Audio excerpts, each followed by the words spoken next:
First time mo bang kukuha ng National ID o PhilSys ID? At kung may ID ka naman, paano naman tayo magpapalit kapag nasira o nawala ang inyong ID?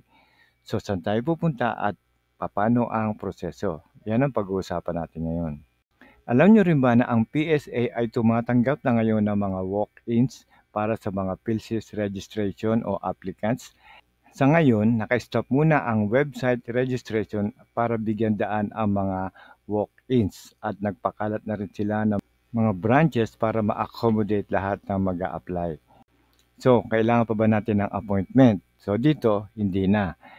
Pwede na tayong dumiretso kahit saang center o branches at dalhin nyo lang ang mga requirements. So, ano-ano mga requirements na pwede nyo dalhin?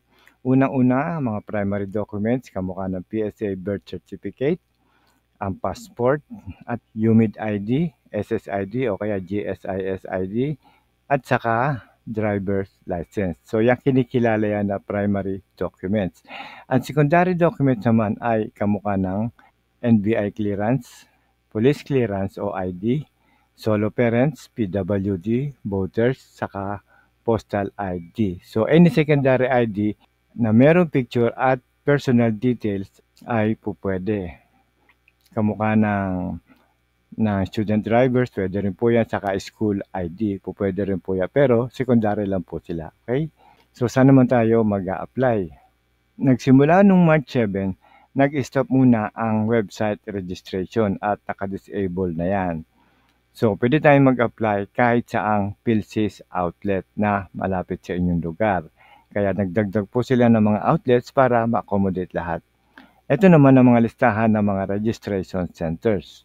So, meron tayo sa National Capital Region o NCR, meron tayo sa Manila, sa Mandaluyong, Marikina, Quezon City, San Juan, Makati, Caloocan, Navotas at saka Pasay. Sa City of Manila, ito ay makikita sa ground floor JNT Building sa Santa Mesa. Meron din sa Robinsons, Manila, sa SM Manila at sa Chinatown Mall, Binondo.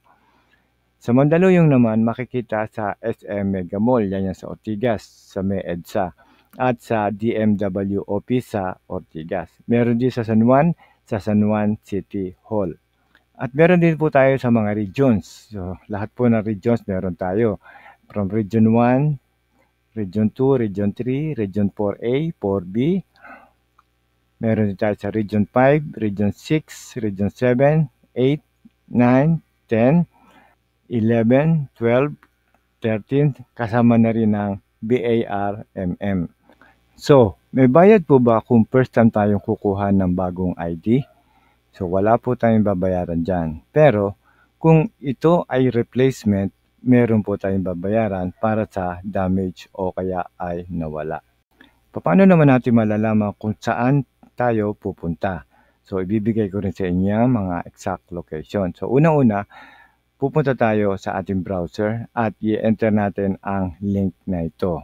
Okay? So, i-enter nyo lang yan mano-mano hanggang dun sa center at ilalagay ko rin ang link sa description para kokopyahin nyo na lang at diretso nyo nang makikita yung nasa screen natin sa baba. So, halimbawa, nakikita nyo yan yung mga Region 1, Region 2, Region 3. Sa Region 4, so, bibigay kong halimbawa, i-click ko yung Laguna. So, pag kinlik ko na yung Laguna, ibig sabihin yan, makikita nyo na lahat ng available na branches sa Laguna. So, meron po dyan sa San Pablo, meron po sa Binyan, meron sa Cabuyao, Calamba, San Pedro, Santa Cruz, at Santa Rosa. So, yan po ang lahat ng merong office ang PhilSys na pwede nyong applyan. Okay? So, ano naman ang mangyayari pagkatapos natin magpa-register? So, galing na tayo ro, nakapag-apply na tayo. And then, ano yung mga expect natin na susunod? So, ang gagawin naman natin ay mag-iintay na lang tayo sa ating PhilSys transaction number.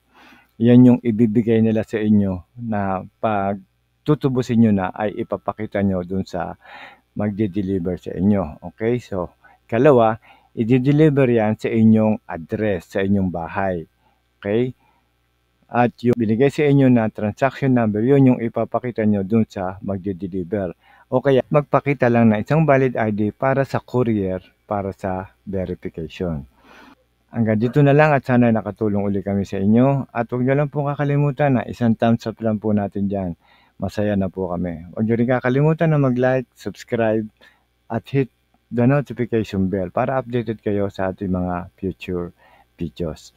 Mula po sa Promag TV, maraming salamat po muli at God bless.